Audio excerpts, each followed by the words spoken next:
예정입니다.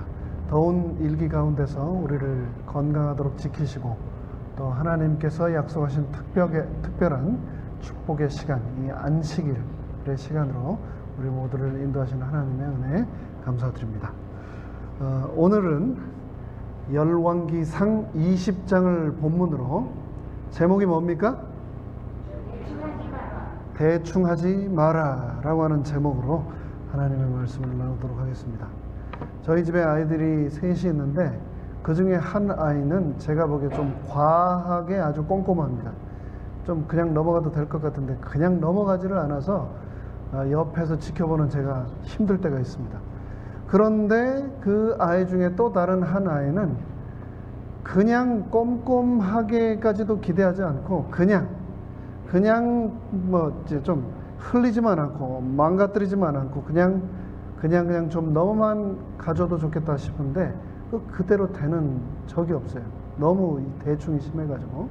근데 오늘 과연 이 열왕기상 20장을 통해서 하나님께서는 우리에게 어떤 말씀을 주실지 다 함께 기도로서 하나님의 성령을 초대하도록 하겠습니다. 잠시 머리 숙여 기도드리겠습니다. 하늘에 계신 저희들의 아버지 하나님, 우리는 날마다 살아가면서 생명의 양식 대신 우리 예수님 없이는 단 한순간도 살 수 없는 그런 존재들입니다. 그래서 말씀을 사모하여 이 저녁에 나왔사오니 생명의 양식을 우리에게 허락하여 주시고 먹여 주시옵소서. 마음속의 모든 근심과 걱정, 슬픔 내려놓고 말씀에만 집중함으로 채워짐을 얻는 우리 모두가 되도록 은혜 베풀어 주시옵기를 예수님의 이름으로 간절히 기도드리옵나이다. 아멘. 열왕기상 20장 42절의 말씀을 제가 읽도록 하겠습니다. 우리 성도님들 눈으로 함께 읽어주시기 바랍니다.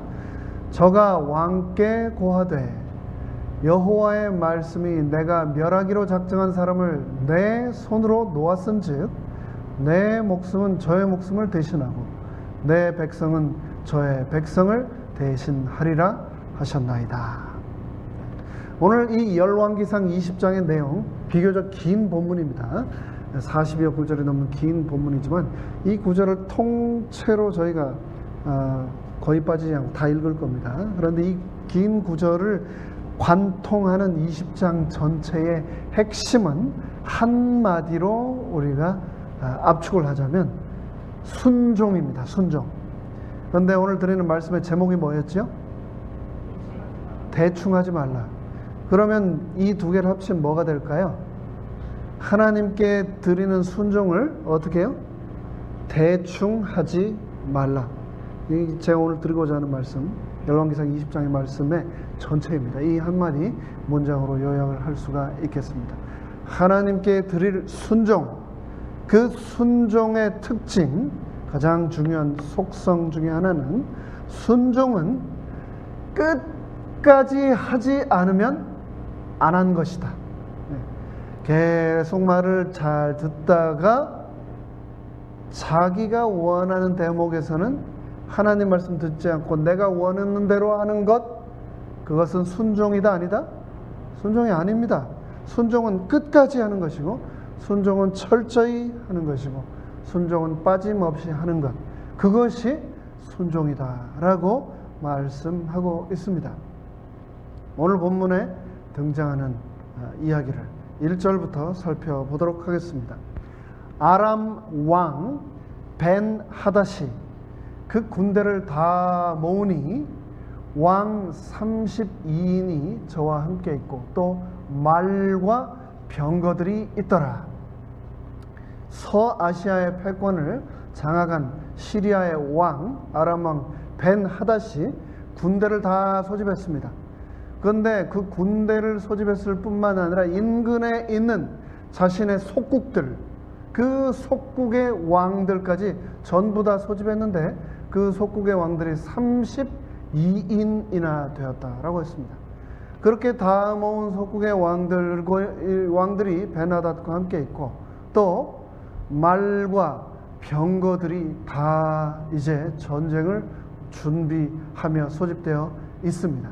이에 올라가서 이 모든 준비를 다 하고 나서 아람 왕 벤하닷이 사마리아를 에워싸고 치며 공격하며 2절 사자들을 성중 이스라엘 왕 아합에게 보내어 이르기를.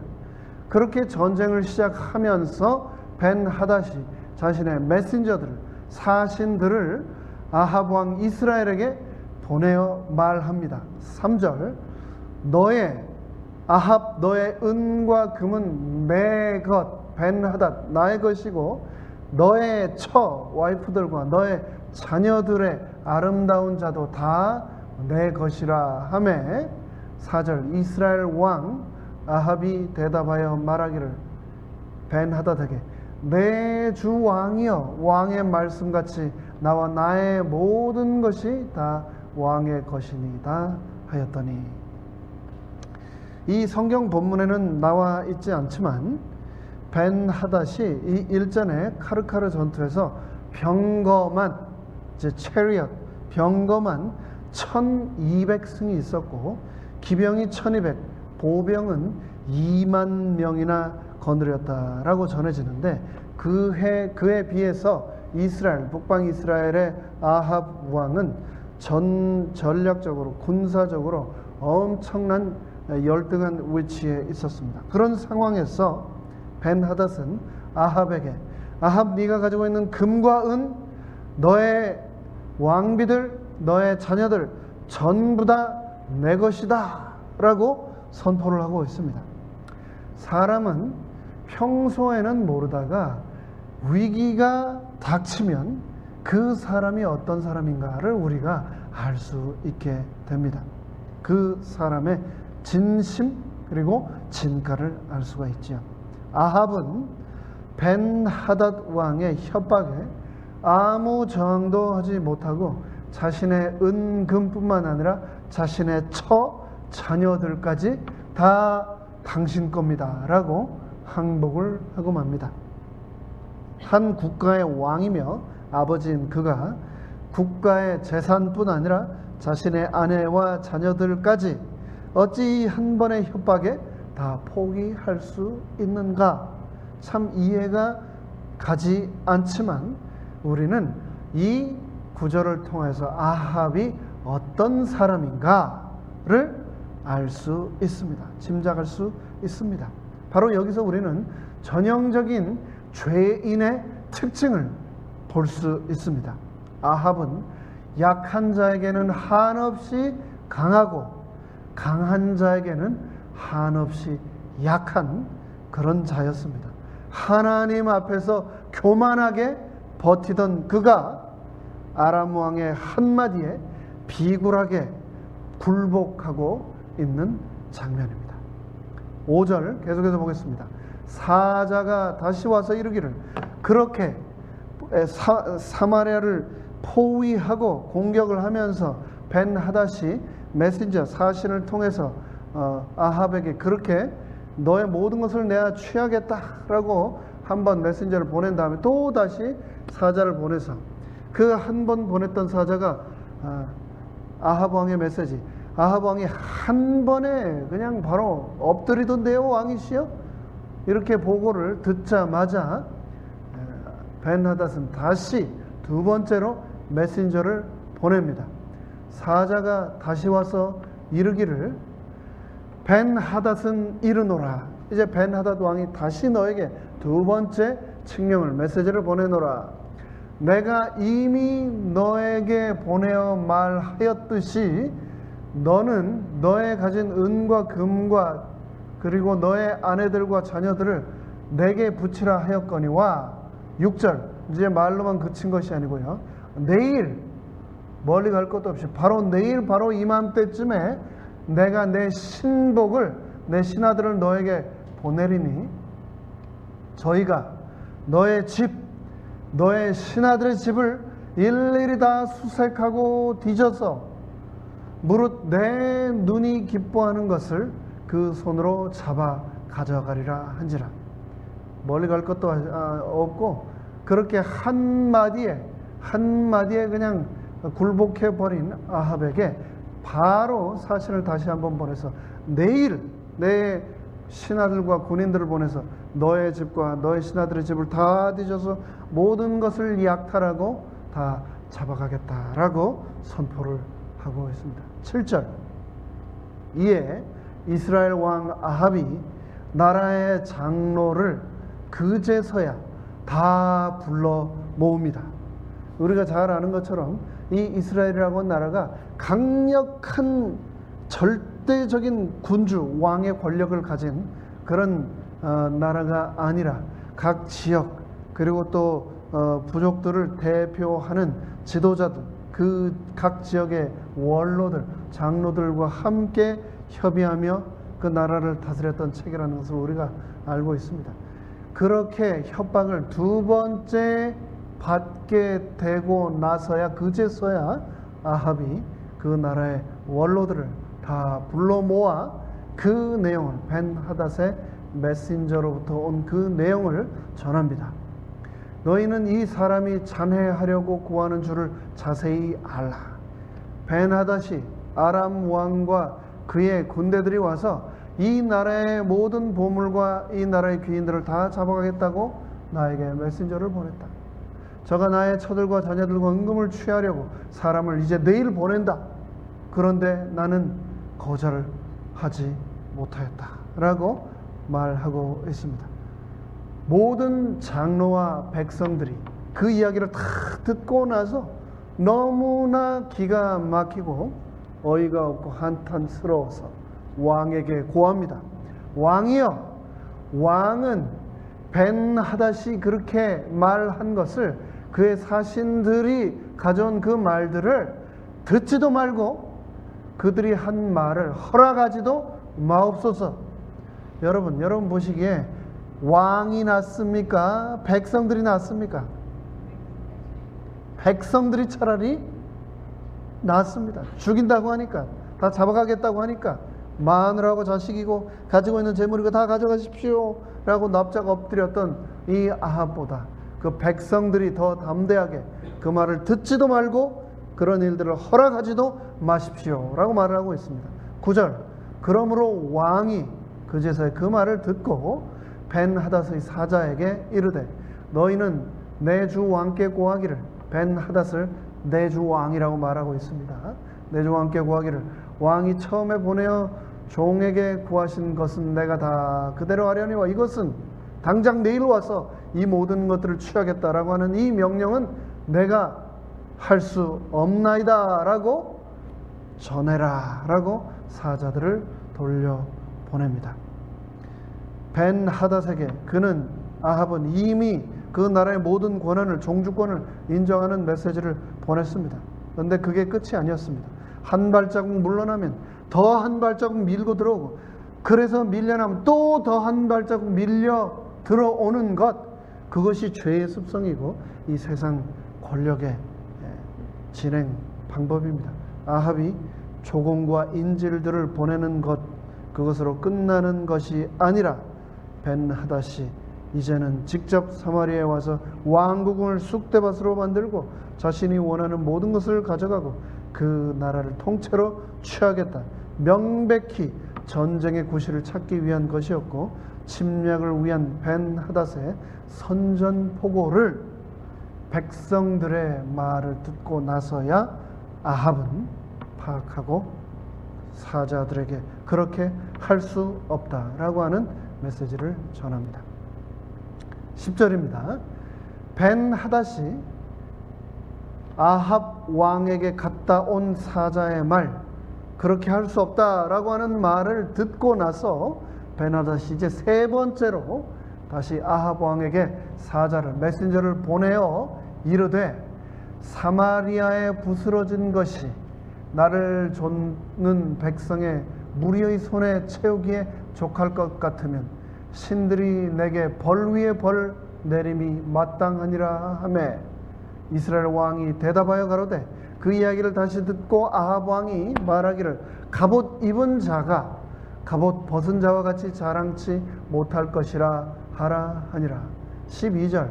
벤하닷이 왕들과 장막에서 마시다가 이 말을 듣고 그 신복에게 이르되 너희는 진을 베풀라 하매 곧 성을 향하여 진을 베푸니라. 이 10절로 12절 말씀을 우리가 충분히 이해할 수 있습니다만 현대인의 성경에서는 조금 더 드라마틱하게 또 요즘 말로 번역을 해놓았기에 제가 10절로 12절을 현대인의 성경으로 다시 한번 읽어드리겠습니다. 그러자 아합 왕의 메시지를 받자 그러자 벤하닷은 다시 이런 전가를 보냈다. 내가 수많은 부하들을 보내 순식간에 사마리아 성을 잿더미로 만들어 버리겠다. 내가 만일 그렇게 하지 않으면 나의 신들이 나에게 무서운 벌을 내리기를 원한다. 11절 그래서 아합 왕은 길고 짧은 것은 대봐야 하는 법이요 라는 회답을 보냈다. 아직 싸워보지 않고 결과를 장담하지 말라 라고 메시지를 보낸 거죠. 12절 벤하닷은 동맹국들의 왕들과 천막에서 술을 마시다가 이 말을 듣고 자기 부하들에게 공격 준비를 하라고 명령하였다. 그래서 그들은 성을 향하여 공격 태세를 취하였다. 좀 훨씬 쉽습니까? 예. 요즘은 성경을 읽으실 때 이 하드카피 성경을 여러분 많이 읽으시지만 인터넷과 또 여러 가지 소프트웨어 프로그램을 통해서 수많은 번역본을 동시에 읽을 수가 있습니다. 그래서 저도 성경을 읽을 때 성경 본문 그리고 재림교회 성경 주석과 그 외의 여러 주석들을 함께 놓고 보지만 다른 이 번역본들을 항상 같이 봅니다. 현대인의 성경을 통해서 보셨듯이 이제 벤하닷은 사마리아 늦가지 것들이 뭔데 감히 내 이 명령에 순종하지 않아? 잿더미로 만들어 버리겠어 라고 하면서 다시 한번 위협을 담은 메시지를 아합 왕에게 보냈더니 이 아합 왕이 뭐라고 얘기를 하냐면 갑옷 입은 자가 갑옷 벗은 자와 같이 자랑하지 못할 것이라. 이거를 재밌게 이렇게 딱 요즘 걸로 바꿨죠. 길고 짧은 것은 대봐야 하는 법이요. 요거를 또 다른 데서는 뭐라고 했냐면 김칫국 먼저 마시지 마시오 뭐 이렇게도 또 한 번역을 제가 봤습니다. 다 이 상황에 맞는 말이죠. 벤하닷 싸워보지도 않고 나를 지금 어떻게 하겠다고 협박하느냐? 그러지 말아라. 길고 짧은 것은 대봐야 어디 한번 해보자. 그러자 12절에서 벤하닷이 지금 뭘 하고 있었습니까? 장막에서 전쟁을 한다고 군인을 다 모아놓고 사마리아 성을 에워싸놓고 그 전쟁하고 있는 그 텐트에서 막사에서 지금 뭘 하고 있어요? 마시다가 이 광경을 보니까 얼마나 이 벤하닷이 히브리 사람들을 북방 이스라엘 사람들을 깔보았는지 무시했는지를 느낄 수 있습니다. 전쟁을 하겠다고 나라를 치겠다고 가가지고 지금 군인들 다 준비시켜 놓고 자기는 그 지휘 본부 막사 안에서 인근 왕들을 모아놓고 술 마시고 있는 겁니다. 파티를 하고 있는 겁니다. 니까지 것 내가 신경 안 써도 꺼리도 안 된다 라고 하면서 야 준비해 라고 출전 명령을 내리고 있습니다. 13절입니다. 그때 한 선지자가 등장을 합니다. 이 선지자는 엘리야도 아니고 엘리사도 아니고 그냥 익명의 이름조차 기록되지 않은 한 선지자가 20장 본문에 등장합니다. 한 선지자가 아합 왕에게 나왔습니다. 아합에게 나와서 가로되 여호와의 말씀이 내가 이 큰 무리를 보느냐? 내가 오늘 저희를 내 손에 붙이리니 너는 내가 여호와인 줄 알리라 하셨나이다. 아합처럼 불순종한 왕을 위해서 하나님께서는 또 다른 한 선지자를 세우셔서 그 선지자에게 말씀하셔서 그 전쟁터에 있는 사마리아 성을 감싸고 있는 수십만 아람 군대를 그 눈앞에 펼쳐 보이시면서 그 군대를 다 손에 붙이고 전쟁에서 승리를 안겨줄 여호와 하나님, 내가 바로 그 여호와인 줄을 너에게 알게 하겠다라고 하는 그 메시지를 아합 왕에게 전달합니다. 14절 아합이 가로되 누구로 하시리까? 선지자를 통하여 하나님께서 아합 왕에게 승리를 너에게 주겠다. 이 전쟁을 통하여 내가 살아있는 여호와 하나님임을 보이겠다 라고 이 말씀을 전해 들었을 때 아합 왕이 아멘, 감사합니다. 하나님 살아계시군요. 나의 불순종에도 불구하고 이 나라를 붙잡아 주신 하나님의 은혜 감사드립니다 라고 하지 않고 14절에 아합이 선지자에게 질문을 합니다. 가로되 누구로 하시리까? 이게 무슨 말이죠? 그래요? 하나님이 이 나라를 지켜서 전쟁에서 승리를 하게 해주시겠다고요? 도대체 누가 싸운답니까? 누가 싸워서 이 전쟁을 승리로 만들어주겠다고 하나님이 말씀하시답니까? 그렇게 얘기를 합니다. 그러자 선지자가 대답하되 여호와의 말씀이 각 도의 소년도 하리라 하셨나이다. 그러자 선지자가 하나님의 대답을 또 아합에게 전달해 줍니다. 하나님을 불신하고 모든 의심 가운데 아합이 있었음에도 불구하고 하나님께서는 이스라엘 각 지에 각 도에 하나님의 방백의 소년들을 두셨다. 여기서 말하고 있는 소년은 어린아이가 아니고 건장한 청년, 군인들을 얘기하는 거죠. 각 도의 방백에 기동타격대처럼 적에게 치명적인 위협을 가할 수 있는 군인 중의 군인, 전사 중에 최고의 전사들을 하나님이 각 도에 두셨는데 그들을 불러 모아 하나님께서 그들을 사용하셔서 이 전쟁을 승리로 이끌어 주실 것입니다. 그렇게 하면 또 아멘, 감사합니다. 하나님이 이 나라를 붙들고 계셨군요. 그래야 되는데 아합이 또다시 질문을 합니다. 아합이 가로되 누가 싸움을 시작하리까? 하나님이요, 첫째, 전쟁을 어떻게 하겠다고요? 승리로 이끌어 주시겠다라고 했습니다. 감사하죠. 그럼 이미 다 끝난 겁니다. 그런데 그것에 끝나지 않고 아합이 질문했습니다. 누가 싸움을 합니까? 하나님이 군인들을 다 마련하셨다. 그러면 이제 믿어야죠. 나아가야죠. 그런데 질문을 또 뭐라고 한다고요? 누가 싸움을 시작하리까? 누가 최선봉에 서서 이 전쟁을 시작하고 만들어 나가야 됩니까? 여러분 생각하시기에 이 아람과 북방 이스라엘의 전쟁에서 하나님께서 선지자를 통해서 모든 군사들을 이미 다 마련해 놓으셨고 전쟁이 이제 시작되기만 하면 이 전쟁의 승리를 하나님께서 확신, 보증해 주셨다면 이 전쟁을 누가 시작해야 될까요? 누가 제일 앞에 나서야 될까요? 왕이 당연히 나서야 되는 거 아닙니까? 그런데 아합이 뭐라고 하고 있습니까? 누가 싸움을 시작하리까? 참 한심한 질문입니다. 참 어이가 없는 질문입니다. 그러자 선지자가 말합니다. 대답하되 누구라고요? 왕이니이다. 누구긴요? 왕 당신께서 가장 앞에 나서셔야죠. 군인도 다 마련해 주셨고 승리도 다 보증해 주셨는데 왕이 나서셔야죠.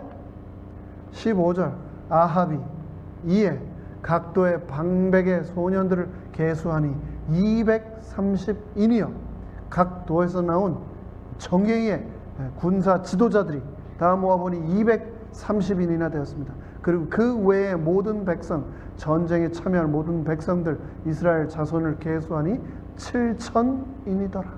아무도 없는 줄 알았는데 각 지역에서 그 나라를 지키기 위해 하나님께서 구별해 놓으신 그런 구별된 전사들이, 지도자들이 230인이나 있었고 또 모든 자손을 계수하니 7,000명이나 되는 군인들이 그 전쟁을 위하여, 하나님을 위하여, 여호와를 위하여 준비하고 있었던 겁니다. 16절 저희가 오정에 정오에 나가니 벤하닷은 장막에서 돕는 왕 32인으로 더불어 마시고 취한 중이라. 이 전쟁터에서 아까 좀 전에 말씀드린 것처럼 이 벤하닷은 정말 사마리아를 너무너무 우습게 여기고 더 나아가서 정말 아주 모욕하는 수준에까지 있었던 것입니다. 장막에서 자신의 부하 왕들과 함께 마시는 걸로 끝나는 게 아니고 취해서 그러고 있었습니다. 17절 각도의 방백의 소년들이 먼저 나갔더니 7,000인의 준비된 군인들과 함께 그 군인들의 지도자 방백의 소년들이 먼저 최전선에 나아갔더니 벤하닷이 탐지꾼을 보내었더니 저희가 회보하여 가로되 사마리아에서 사람들이 나오더이다. 최 앞에 있는 그 군인들이 왕에게 보고를 합니다. 왕이시여, 사마리아에서 군인들이 옵니다. 그러자 벤하닷이 뭐라고 얘기를 하고 있냐면 화친하러 나올지라도 사로잡고 싸우러 나올지라도 사로잡으라 하니라. 굉장히 아주 우습게 생각을 한 거죠. 항복하러 뭔가 협상을 하러 오는지 모르겠네. 그래도 한 명도 놔주지 말고 잡아와라. 19절 각도의 방백의 소년들과 저희를 좇는 군대들이 성에서 나가서 20절 각각 적군을 쳐 죽이매. 그런데 이 사마리아의 이스라엘의 군인들을 대한 아람 군대는 그들이 만만치 않다는 것을, 너무나 막강함을 보고 놀랍니다. 20절 각각 적군을 쳐 죽이매 아람 사람이 도망하는지라. 순식간에 그들이 놀라 흩어집니다. 이스라엘이 쫓으니 계속해서 그렇게 진격해 나가자 아람 왕 벤하닷이 말을 타고 마병으로 더불어 도망하여 생명을 간신히 구한지라. 하나님께서 약속하신 대로 이스라엘에게 대승을 주셨습니다. 그런데 그게 끝이 아니었습니다. 22절 그 선지자가 이스라엘 왕에게 또다시 나아가서 말합니다. 하나님께서 이스라엘에게 승리를 주실 것입니다. 하나님께서 이스라엘에게 군대를 준비해 주셨습니다. 하나님께서 왕이 가장 앞서서 전쟁에 선봉에 서라고 말씀하셨습니다. 라고 말했던 그 선지자가 그 전쟁의 승리 후에 다시 왕에게 나아가서 말합니다. 가로되 왕이시여, 왕은 가서 힘을 기르고 왕의 행할 일을 알고 준비하소서. 아합 왕이시여, 준비하셔야 됩니다. 이게 끝이 아닙니다. 해가 돌아오면 내년 봄이 되면 아람 왕이 다시 전세를 가다듬고 다시 쳐들어올 것입니다. 23절 아람 왕의 신복들이 왕께 고하되 저희의 신은 산의 신이므로 저희가 우리보다 강하였거니와 우리가 만일 평지에서 저희와 싸우면 정녕 저희보다 강할지라. 전쟁이 끝난 후 선지자는 이스라엘 왕에게 왕이시여 내년을 준비하십시오. 끝이 아닙니다. 또 다시 이 전쟁이 있을 것입니다. 그 보고를, 그 부탁을 들고 있는 그때에 아람 왕의 신하들은 아람 왕에게 또 다시 보고를 합니다. 왕이시여, 그 히브리인들이 믿는 여호와라고 하는 그 신은 산의 신입니다. 왜 그렇게 생각했을까? 제가 혼자 생각을 해보니까 여호와의 신이 자꾸 산 중턱에 임했습니다. 모세가 십계명을 받을 때도 또 여러 가지 메시지를 주실 때 산 위에 구름 가운데서 임재를 하셨죠. 그래서 이 가나안 사람들이 이스라엘의 신은 산의 신이다 라고 믿었던 것 같습니다. 실제로 바로 전에 있었던 전쟁도 산악지형에서 기습 공격을 해온 이스라엘 군대의 대패를 했던 거고요. 그런데 이 아람 군대는 마병과 전차로 이루어진 부대였습니다. 넓은 평야를 순식간에 체리엇, 전차, 오늘날로 같은 탱크 같은 그런 전차로 마병으로 순식간에 점령해 나가던 평지 전쟁을 해온 그런 부대였습니다. 그들이 뭐라고 얘기하냐면 왕이시여, 산에서 전쟁하면 안 됩니다. 저 사람들 신이 산의 신이기 때문에 우리가 해볼 수 없습니다. 그런데 평지에서 우리가 싸우면 분명히 이길 것입니다. 정말로 다가올 해에 있을 새로운 전쟁을 준비하고 있는 모습입니다. 26절입니다. 해가 돌아오매 드디어 시간이 지나고 다음 새해가 돌아왔습니다. 새해가 돌아오매 벤하닷이 아람 사람을 점거하고 아벡으로 올라와서 이스라엘과 싸우려 하매 또다시 이제 모든 전력을 가다듬고 전쟁을 시작하려고 있습니다. 27절 이스라엘 자손도 점고함을 입고 군령을 받고 마주 나가서 저희 앞에 진을 치니 이스라엘은 염소 새끼의 두 적은 떼와 같고 아람 사람은 그 땅에 가득하였더라. 이미 각오를 하고 맞은 전쟁이었음에도 불구하고 이 두 나라의 군대가 마주 대하고 있는 상황이, 그 모습이 이스라엘은 두 적은 염소 무리떼 같은데, 그것도 염소 새끼의 두 적은 무리떼 같이 초라한데 아람의 군대는 땅에 가득하였다라고 얘기를 하고 있습니다. 28절 때에 하나님의 사람 선지자가 이스라엘 왕에게 나와 고하여 가로되 여호와의 말씀이 아람 사람이 말하기를 여호와는 산의 신이요 골짜기의 신이 아니라 하도다. 여호와 하나님께서 오늘날처럼 전화기나 무선 장비를 통해서 도청하는 것이 아니라 여호와 하나님께서 벤하닷과 그의 신하들이 그의 나라에서 하는 모든 전략 회의를 다 들으시고 그 내용을 선지자에게 말씀해 주셨습니다. 그 내용을 선지자가 지금 아합 왕에게 고하고 있는 겁니다. 말하기를 여호와는 산의 신이요 골짜기의 신은 아니라 하도다. 그러므로 내가 이 큰 군대를 다 내 손에 붙이리니 너희는 내가 여호와인 줄 알리라 하셨나이다. 왕이시여, 이 아람 사람들이 산에서 하는 전쟁이 불리하다는 것을 깨닫고 여호와 하나님이 산에서만 전쟁에 능한 분으로 알고 있습니다. 하지만 하나님께서는 이 전쟁을 통하여서 이 세상 모든 전쟁의 주관자이며 참 최고의 신임을 이번 전쟁을 통해서 당신 아합 왕에게 알게 하시겠다라고 말씀하셨습니다. 라고 하는 메시지를 전하고 있는 겁니다. 여호와 니시, 니시가 깃발이라고 하는 뜻입니다. 여호와 하나님은 나의 깃발이다. 전쟁할 때 가장 앞에 길을 들고 행진을 하는 그 군인들처럼 우리의 이 인생의 전쟁에서 내 앞에 여호와가 나의 하나님, 나의 깃발이라고 하는 그 기술을 따라간다면 우리도 우리 인생에서 겪게 되는 모든 전쟁에서 승리할 줄을 믿습니다. 다윗이 골리앗을 물리칠 때 그는 만군의 여호와 제바훗, Lord of the armies, 모든 이 세상 군대 중에 최고의 군대의 하나님 여호와 제바훗 하나님의 이름으로 다윗은 골리앗에게 나갔습니다. 만군의 그 여호와께서 이 전쟁을 통하여서 살아있는 하나님을 이스라엘과 아람 땅에 널리 그 이름을 드러내시겠다라고 말씀을 하신 겁니다.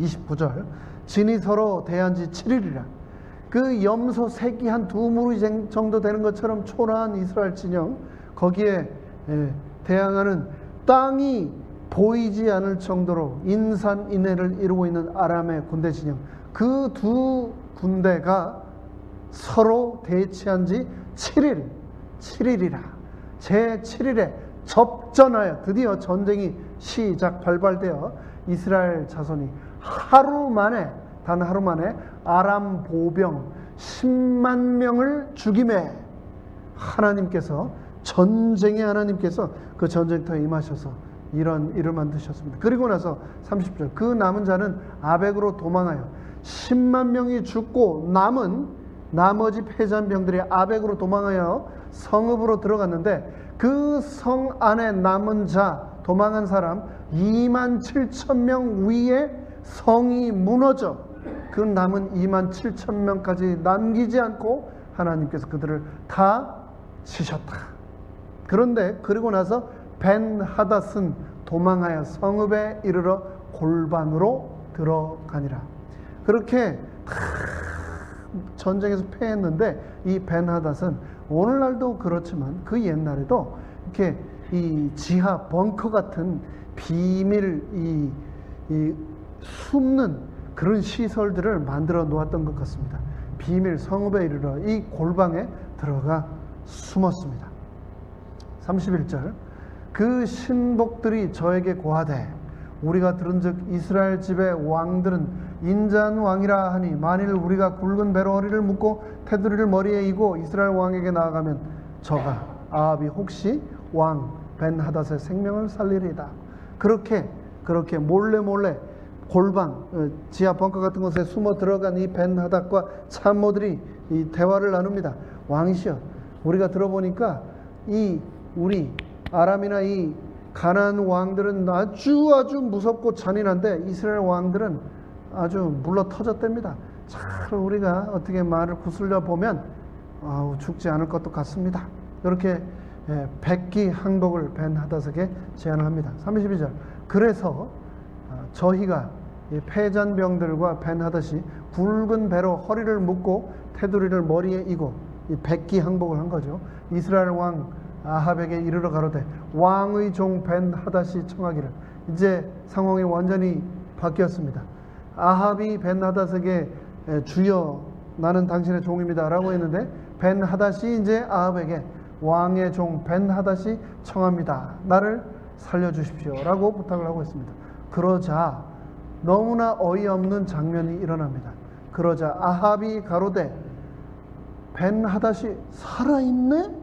라고 오히려 살았느냐? 저는 나의 형제니라. He is my brother. 영어로 그렇게 돼 있어요. He is my brother. 33절. 그 사람들이 이거 좋은 징조인데 저렇게 말하는 게 괜찮아 보이네 라고 여기 그 말을 얼른 받아 대답하여 그러되 벤하닷은 왕의 형제입니다. 맞습니다. 아합 왕이시여.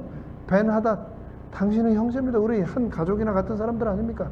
왕이 가로되 너희는 가서 저를 인도하여라. 그러자 아합이 데려오라 라고 합니다. 벤하닷이 이에 왕에게 나오니 왕이 아합이 저를 병거에 올린지라. 아합이 자기가 타고 가는 그 에어포스 원에다가 벤하닷을 태우는 겁니다. 저는 이상하게 이 구절을 읽으면서 갑자기 김정은과 트럼프 대통령이 생각이 나더라고요.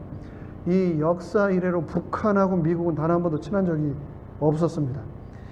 북한을 미국이 계속 견제하고 통제하고 힘들게 하고, 북한은 얼마나 미국을 욕합니까? 굉장하게 브레인워시를 하잖아요, 한국 사람들에게, 그 북한 인민들에게.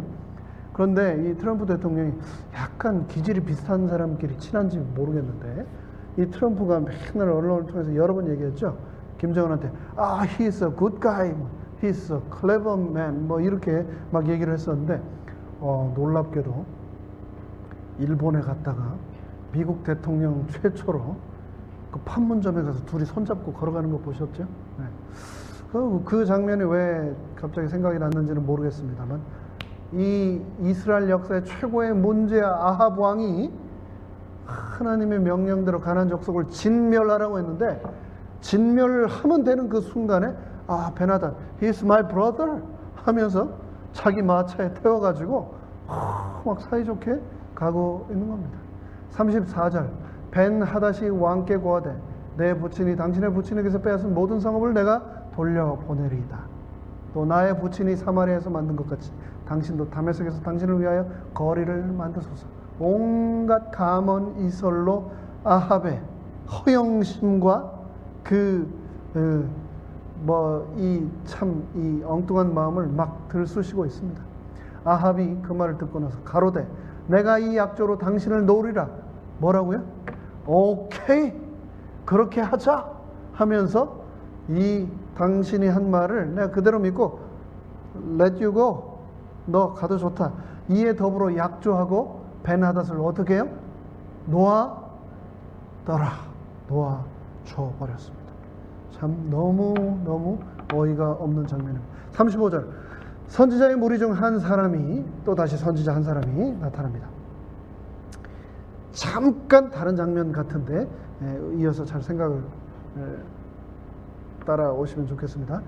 선지자의 무리 중 한 사람, 또 다른 한 사람을 여호와 하나님께서 부르셨습니다.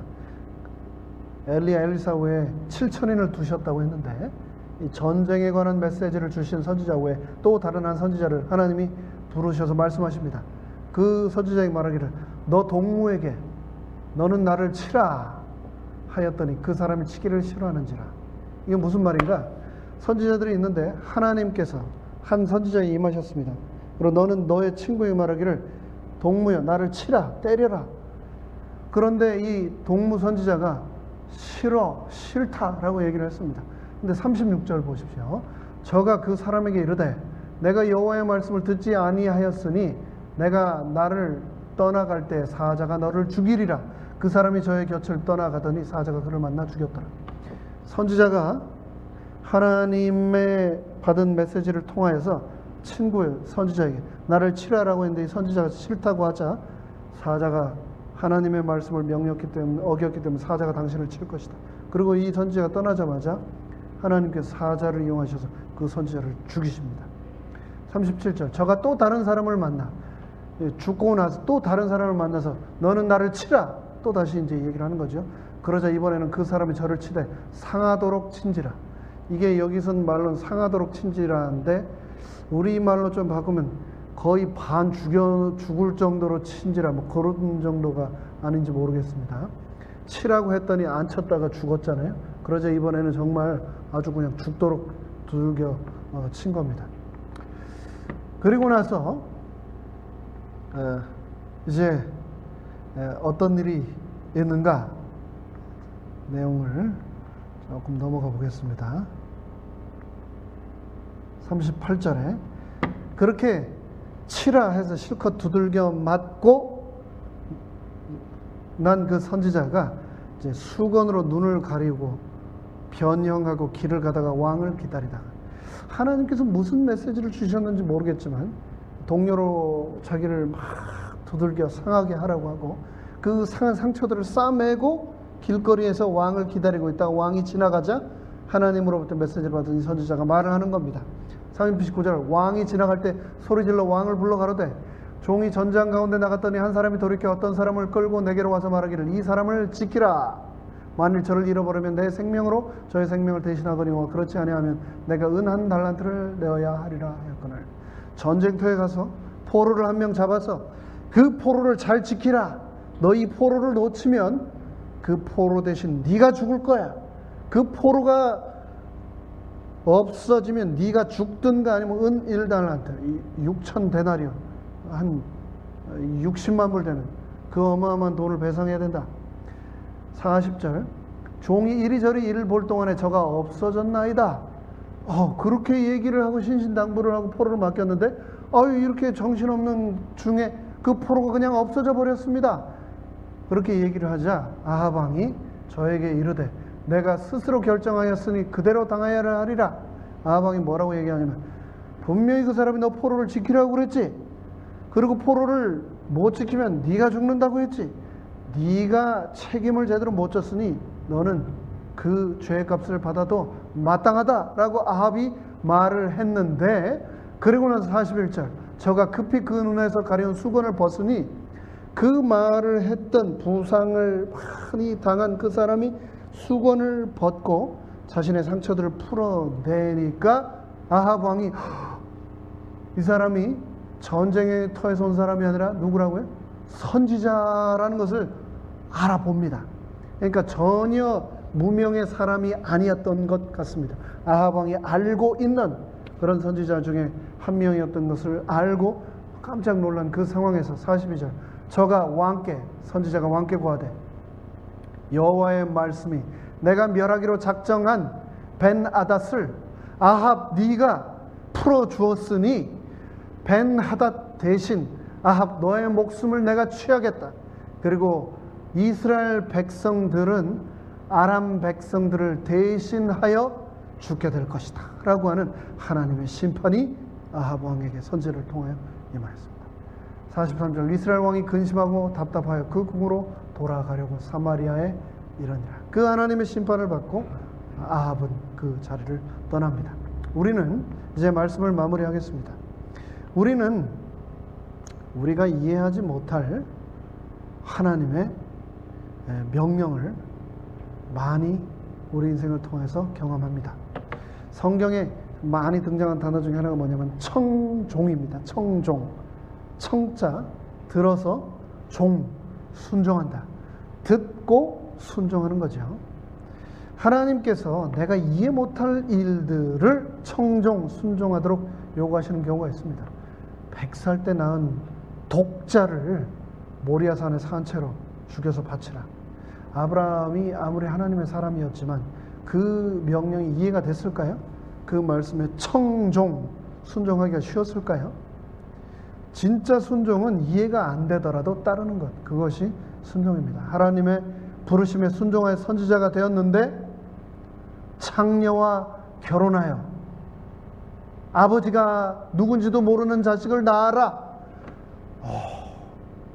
하나님이 이런 명령을 저에게 하셨으면요, 저는 청종, 순종, 이거 정말 감당하기가 어려운 명령입니다. 그런데 호세아 1장 2절에서 여호와께서 호세아에게 이르시되 너는 가서 음란한 아내를 취하여 음란한 자식을 낳으라. 그 말씀에 호세아가 청종, 순종하였습니다. 아무리 생각하여도 너무나 비상식적인 것처럼 보이는 그런 하나님의 명령들 너머에 있는 하나님의 뜻을 우리가 이해하지 못할지라도 하나님께서는 우리에게 순종을 원하신다. 침례를 받기 위해 요단강으로 예수님이 나오셨습니다. 그 예수님에게 요한이 뭐라고 말했습니까? 이때 예수께서 갈릴리로서 요단강에 이르러 요한에게 침례를 받으려 하신대 요한이 말려 가로되 내가 예수님한테 침례를 받아야지 어떻게 예수님이 저한테 침례를 받으십니까? 저에게 침례를 주십시오 예수님. 그런데 예수님 뭐라고 하십니까? 이유도 설명하지 않으십니다. 예수께서 대답하여 가라사대 이제 허락하라. 그냥 침례를 베풀어라. 침례 요한이 순종했습니다. 내가 예수님의 침례를 받아야 하지요. 하지만 예수님이 말씀하셨기 때문에 순종한 겁니다. 우리 인간은 하나님의 명령을 통한 순종조차도 내 관점에서 하려고 하는 그런 죄를 짓습니다. 순종은 하나님께서 하라고 하는 것을 하는 것이 순종입니다. 그런데 그 순종을 위해서까지도 자아의 판단에 의존하는 것, 그것이 바로 우리 인간들입니다. 레위기 11장에도 보면은 여러 가지 우리에게 명령하신 순종해야 될 조건들을 자세히 기록을 하셨습니다. 요즘 같은 세상에 위생이 얼마나 철저하고 조리 기술이 좋아졌는데 그 옛날 구닥다리 규정에 얽매여서 그 맛있는 베이컨 그거 먹지 말라고. 율법주의자구만 안식일 교인들. 그럼에도 불구하고 우리가 완전히 이해 못할지라도 하나님이 말씀하셨기 때문에 그것 때문에 오해와 또 이단이라는 누명을 뒤집어 쓸지라도 우리는 하나님의 말씀에 순종합니다. 예수님이 부활하시고 그 이후에 매일이 안식일인데 Every day is Sabbath. Monday도 Sabbath이고 Tuesday도 Sabbath이고 Saturday도 Sabbath인데 왜 율법에 얽매여 예수님을 십자가에 못 박아 죽인 유대인들의 안식일을 고집하는가? 안식일 교회 정말 이단이구만 이라고 정죄를 할지라도 우리는 성경에서 하나님이 토요일 제7일 안식일 바로 그날을 기억하여 거룩히 지키라고 말씀하셨기 때문에 우리는 그 말씀에 순종합니다. 순종합니다. 옛날 왕이 신하들에게 명령을 내릴 때 왕이 직접 내리기도 했지만 가지 않고 간접적으로 그를 통해서 명령을 내리곤 했습니다. 그 어명을 전달하는 사람이 왕의 교서를 읽을 때 받는 신하는 왕이 마치 자신 앞에 바로 서 있는 것처럼 바로 그 땅에 엎드려 그 명을 받고 즉시 순종하였습니다. 그것을 따르지 않는 자는 항명으로 엄벌에 처했습니다. 하나님께서도 성경을 통해서 우리에게 명령을 내리시고 우리에게 순종하라고 말씀하시는데 우리는 얼마나 자주 순종하지 않고 하나님 오케이 제 나름대로 한번 생각을 해보겠습니다. 한 이틀 시간을 주세요. 그 후에 순종할지 말지는 제가 결정해 보겠습니다 라고 하는 삶을 울고 살고 있지는 않습니까? 하나님의 명령이 이해가 되는 것도 있고 또 때로는 이해되지 않는, 내가 이해할 수 있는 그 이해의 선을 넘어서는 그런 명령들도 있지만, 분명한 것은 하나님의 말씀은 무조건 우리가 순종해야 한다는 겁니다. 왜냐하면 하나님은 우리를 회유하거나 설득하는 분이 아니라 우리에게 순종을 기대하고 계신 분이기 때문입니다. 하나님은 우리를 순종으로 부르시고 계시고 우리는 그것을 마땅히 행해야 하겠습니다. 이제 시간이 다 되어서 말씀을 마치겠습니다. 아합은 하나님의 말씀에 순종하지 않고 아람 왕 벨하닷을 놓아줌으로 결국 그 불순종의 대가로 심판을 받게 됩니다. 오늘 본문을 통하여 우리는 사명은, 순종은 대충 하는 것이 아니라 목숨 걸고 하는 것이다 라는 것을 살펴보았습니다. 사명은 끝까지 하나님의 말씀대로 하는 것이다 라는 것을 다시 한번 확인했습니다. 하나님의 명령에 불순종하고 자기 임의대로 행함으로 영원한 심판을 받은 아합을 반면교사 삼아 우리는 하나님의 말씀에 절대적으로 순종할 수 있게 되기를 간절히 바라면서 말씀을 마치겠습니다.